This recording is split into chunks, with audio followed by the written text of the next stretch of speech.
Thailand की संसद ने बिजनेस टाइकून अनुतिन चांड वीराकुल को देश का नया प्रधानमंत्री चुना है। वे पिछले 2 साल से चुने गए तीसरे प्रधानमंत्री है। वह पेंटोगाटन शिनावत्रा की जगह लेंगे, जिन्हें कंबोडिया सीमा विवाद के दौरान अनैतिक आचरण के आरोपों के कारण संवैधानिक न्यायालय ने पद से हटाया था।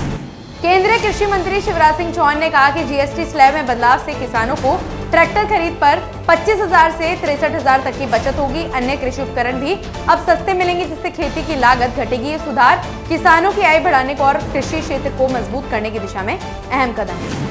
भारतीय वायुसेना के हेलीकॉप्टर पंजाब, हिमाचल और जम्मू कश्मीर में राहत कार्य जारी रखे हुए हैं। भामौर चंबा क्षेत्र से 441 लोगों को सुरक्षित निकाला गया और कुल्लू व किशतवाड़ क्षेत्रों से 10,000 किलोग्राम से अधिक आवश्यक राहत सामग्री हवाई मार्ग से पहुंचाई गई। मुंबई में मुख्यमंत्री देवेंद्र फडणवीस ने भारत अमेरिका संबंधों पर ट्रंप की टिप्पणी का स्वागत करते हुए कहा कि पीएम मोदी के नेतृत्व में भारत अपनी विदेश नीति खुद तय करता है। उन्होंने इसे नए भारत की पहचान बताया, जो सहयोगियों के साथ आगे बढ़ता है, लेकिन अकेले भी विकसित भारत की दिशा में सक्षम है।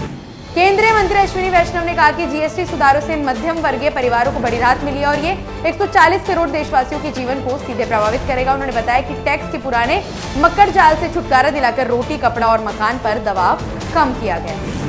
आरजेडी नेता तेजस्वी यादव ने विपक्ष पर हमला बोलते हुए कहा कि 20 साल तक बिहार पर राज करने वालों ने शिक्षा, कमाई, सिंचाई और स्वास्थ्य जैसे मुद्दों की अनदेखी की। उन्होंने कहा कि अब चुनाव के समय ये लोग वही बातें दोहरा रहे हैं जो वह पहले नजरअंदाज करते थे।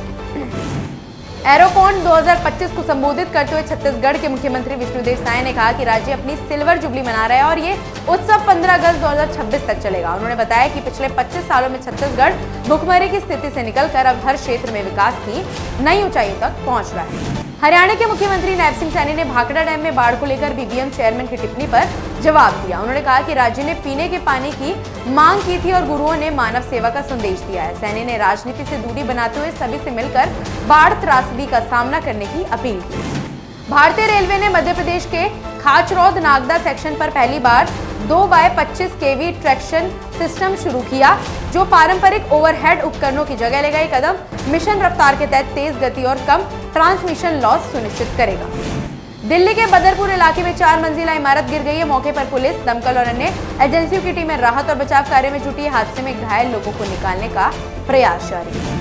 मुख्यमंत्री योगी आदित्यनाथ ने लखनऊ में परिवहन सेवाओं के डिजिटल लोकार्पण के साथ यूपी मार्गदर्शी ऐप हेल्पलाइन 149 और नई बसों का शुभारंभ किया। जन सेवा केंद्रों के माध्यम से अब परिवहन सेवाएं और भी सुलभ होंगी।